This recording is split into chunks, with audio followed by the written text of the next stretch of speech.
FORA.tv. The world is thinking. It is true that the print media is in dire straits these days. I mean, advertising is fleeing. The Chronicle here in town just shrunk again. I mean, it's incredible shrinking newspapers. Pretty soon the Wall Street Journal is going to fit in your front pocket. As somebody who is an outspoken advocate of the internet, what do we do? I mean, you've thought about this. What if you're in a way, if some of your sources go away, in other words, if you can't afford to have the professionals going out and getting, and by the way, the media is not always accurate either. No, of course not. The but, old-line media, but it's incredibly valuable, right? The idea of a world in which there are no professional journalists going out and getting the story is a pretty alarming thought. But I think what we're really seeing, rather, is a shift in the structure. So what I see being successful in the long run are media institutions, journalistic institutions, who embrace and understand the changes that are going on. And they recognize that it's possible now to have a much more participatory media, and it's possible to take advantage of that and to use professional journalists for things that only professional journalists can do, and use the community for things that the community does best. And so if we look at it that way, we say, well, yes, there's this shift going on, and obviously this is an industry in great turmoil. And there are a huge number of questions. The disintermediation of advertising from content, that's a huge issue, right?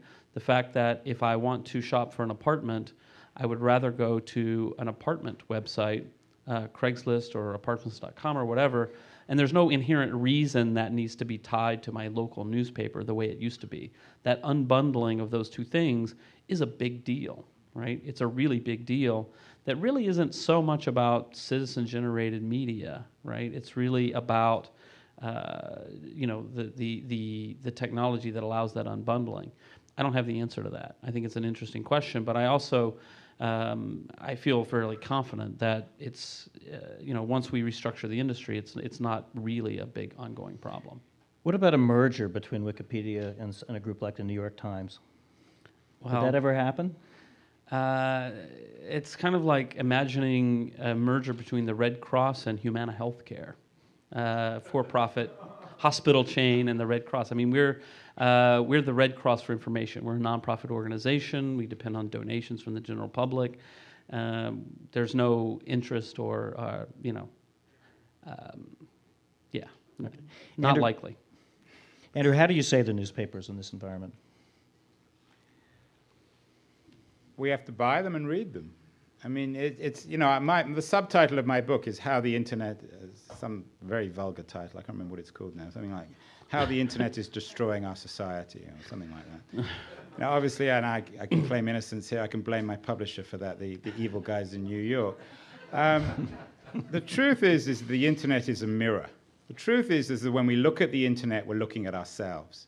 That's what makes the Internet interesting. For the first time, we're really able to look at ourselves on a minute-by-minute basis. The problem with the Internet is that it reflects ourselves. It reflects our impatience, our narcissism, our laziness. And we have to be willing either to pay for the physical newspaper, as some of us do when we buy the New York Times or the Wall Street Journal or the Financial Times, or we have to be willing to look at websites and put up with advertising and realize that their business model online is premised on selling advertising around content. If we think that newspapers have no right to make a profit and that journalists aren't professionals and that a 14-year-old has as much ability to report a story as Thomas Friedman or Maureen Dowd, then we don't deserve newspapers. It's in our hands. This is not something that we can blame on other people. It's all too easy to blame it on politicians or Washington or journalists or editors or Maureen Dowd or Judy Miller.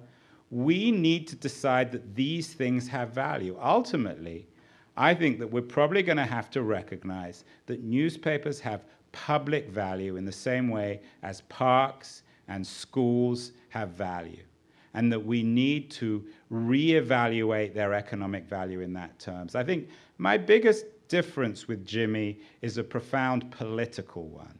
In my book, perhaps I'm a little unfair, a little under the belt, but what distinguishes me from Jimmy, I think, is that I believe that there is a state or a social responsibility to reflect that there are some things that are beyond the individual, that have values, that can't simply be determined by ourselves.